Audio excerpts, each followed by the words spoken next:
guys আজি মোৰ birthday ৰাতি বাৰ্বি কেক অনলাইন আহিব মই এতিয়া বেলুনটো এনেকুৱা এটা পিংক কালাৰ লৈছোঁ মই ফুলাই দেখা দিম নে পাছত মই ফ্ৰড কৰি দিম তোমালোকক কাট কৈছা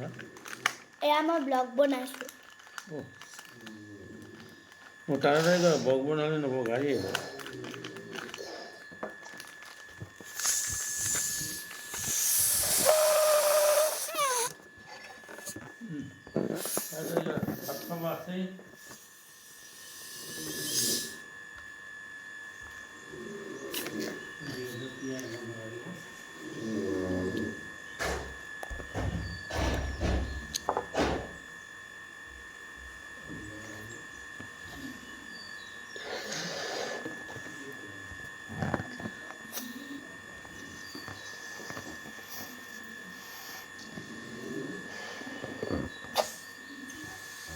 মেমৰি নাই